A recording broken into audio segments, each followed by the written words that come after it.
এইটা পিয়ার পদ্ধতি একটা মানে বাচ্চা ছেলেরা যেমন বায়না ধরে না খেলনা নিয়ে এটা নিয়ে সেটা নিয়ে অনেকটা জামাতের আচরণটা এখন বাচ্চা ছেলেদের মতো হচ্ছে। আবার টেরোরিজমকেও তারা মানে প্রমাণ করতে চাচ্ছে আমরা টেরোরিস্ট। ওনারা যদি পিয়ার পদ্ধতি না হলে ইলেকশনে নাই যান ৩০০ আসনে কেন তারা প্রার্থী দিল? ডাকসুতে বিশ্ববিদ্যালয়গুলোর বিসি ওবিসি সবাই ওদের জামাতের নিয়োজিত। তারা একটা প্রশাসনিক কু করেছে, প্রশাসনিক মানে আপনার রিগাইন করেছে ভোটে, যার কারণে ডাকসু সহ এগুলোতে তারা এটা করছে। নূর এখন যে মারটার খাচ্ছে, আওয়ামী লীগের সময়ও মারটার খেয়েছে। এই যে সে তো অনেক আলোড়ন সৃষ্টি করে বিপি হয়েছিল, কিন্তু সে তো কোনো জায়গায় এমপি হতে পারে নাই। কোনো দলকে নিষিদ্ধ করতে হলে নির্বাহী আদেশে নিষিদ্ধ যদি করা হয় সেটা দীর্ঘস্থায়ী বা চিরস্থায়ী অথবা টেকে না। যেমন উদাহরণস্বরূপ জামাত ইসলামকে তাদের জন্মের পর থেকে তিনবার তারা নিষিদ্ধ হয়েছিল, কিন্তু জামাত ইসলাম তো আবার ঠিকই ফের রাজনীতি করছে। সাম্প্রতিককালে পতিত সরকারও কিন্তু তাকে নিষিদ্ধ করে গেছে, কিন্তু সেটা তো এই তত্ত্বাবধায়ক সরকার এসে তুলে দেওয়া হয়েছে। তাহলে আজকে যে কোনো পার্টিকে নিষিদ্ধ করলো, আরেকটা সরকার এসে সেটা তুলে দিল।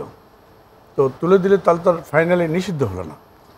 নিষিদ্ধ করতে হলে বেসিক্যালি আইনে আদালতের মাধ্যমে একটা ব্যক্তিকে যেমন সাজা দেওয়া যায়, দোষী সাব্যস্ত প্রমাণিত হলে যেমন দেওয়া যায়, ঠিক তেমনি একটি দলকেও তার কৃতকর্মের জন্য আদালতের মাধ্যমে দোষী সাব্যস্ত করেই কেবল নিষিদ্ধ করাটা হলো মানে পার্মানেন্ট, স্থায়ী। তা না হলে এই নিষিদ্ধের কোনো ভ্যালু নাই, এই নিষিদ্ধের কোনো গ্রহণযোগ্যতা নাই। এই নিষিদ্ধ করে তো কোনো লাভ হবে না। যেটা একেবারে সম্প্রতি আমরা দেখেছি যে জামাতকে নিষিদ্ধ করে তো কোনো লাভ হয়নি।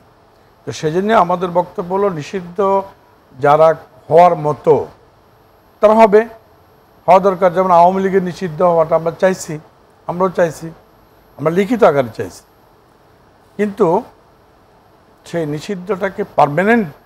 অজিত ভাই, আমরা নিষিদ্ধের ব্যাপারে একটু জানলাম, কিন্তু আপনি জানেন যে এই যে পিয়ার পদ্ধতিতে নির্বাচনের জন্য কিন্তু জামাত মাঠে নামছে 18 তারিখে, এই বিষয়ে কি বলবেন? এ বিষয়ে আমার বক্তব্য হলো ওনারা এমন একটা আচরণ করছে, এইটা পিয়ার পদ্ধতি একটা মানে বাচ্চা ছেলেরা যেমন বায়না ধরে না খেলনা নিয়ে এটা নিয়ে সেটা নিয়ে অনেকটা জামাতের আচরণটা এখন বাচ্চা ছেলেদের মতো হচ্ছে। আবার টেরোরিজমকেও তারা মানে প্রমাণ করতে চাচ্ছে আমরা টেরোরিস্ট।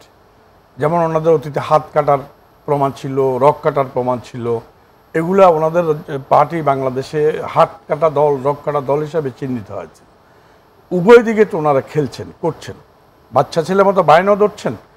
ওনারা যদি পিয়ার পদ্ধতি না হলে ইলেকশনে নাই যান ৩০০ আসনে কেন তারা প্রার্থী দিল? এবং সেই প্রার্থীগুলো ইতিমধ্যে আসনে আসনে পোস্টারিং করছে, মানে শুভেচ্ছা জানাচ্ছে, মাইকিং করছে, অর্থাৎ গণসংযোগ করছে, নির্বাচনী কাজ অলরেডি শুরু করে দিয়েছে।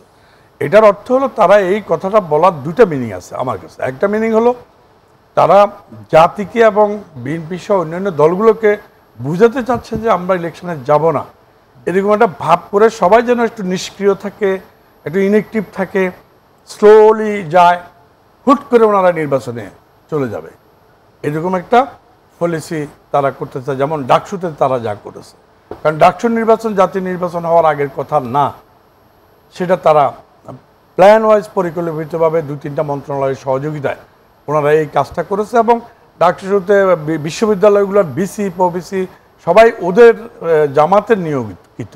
তারা একটা প্রশাসনিক কু করেছে, প্রশাসনিক মানে আপনার রিগাইন করেছে ভোটে, যার কারণে ডাকসু সহ এগুলোতে তারা এটা করছে। প্রচুর অর্থ তারা ব্যয় করেছে মিডিয়ার ভাষায়। বিএনপি তো অত্যন্ত শক্তিশালী একটি দল, তাহলে বিএনপি সেক্ষেত্রে কি করেছে ডাকসু নির্বাচনের ক্ষেত্রে বা ডাকসুর ক্ষেত্রে? বিএনপি 17 বছর ক্যাম্পাসে ঢুকতে পারে নাই ছাত্রদল। তারপরে এই 1 বছর যে পতিত সরকারের পরে এই 1 বছরেও কিন্তু বিএনপি বা ছাত্রদল ডাকসুর জন্য প্রস্তুতি নেয় নাই। কেন নেয় নাই? স্থানীয় সরকার নির্বাচনের দাবি উঠেছে, সেটা নাকচ করা হয়েছে। আগে স্থানীয় সরকার না সংসদ, তো ঠিক স্থানীয় সরকার যেমন হবে না, একটা প্রতিষ্ঠানও তো জাতীয় সরকারের আগে জাতীয় নির্বাচনের আগে হতে পারে না, এরকম একটা অবস্থায় ছিল। তারপরও সেখানেও কিন্তু জামাত শিবির টেরোরিজম করেছে। গত 1 বছরে ছাত্র দলকে বিভিন্ন জায়গায় দাঁড়াতে দেয় নাই, হলগুলোতে থাকতে দেয় নাই।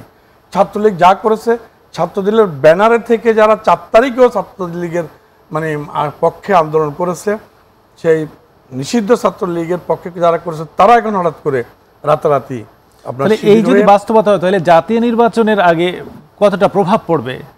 এটা কোনো প্রভাব পড়বে না। এটা যদি প্রভাব পড়তে ধরেন, মান্না তো কয়েকবার খুব প্রভাবশালী বিপি ছিল, এই মাহমুদুর রহমান মান্না তো মান্না নিতে তো উনি তো 2 বার ছিলেন এইভাবে না, উনি খুব প্রভাবশালী ভূমিকায় ছিল।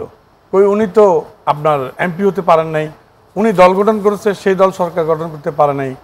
বিপি নূর এখন যে মারটার খাচ্ছে, আওয়ামী লীগের সময় মারটার খেয়েছে, এই যে সে তো অনেক আলোড়ন সৃষ্টি করে বিপি হয়েছিল, কিন্তু সে তো কোনো জায়গায় এমপি হতে পারে নাই।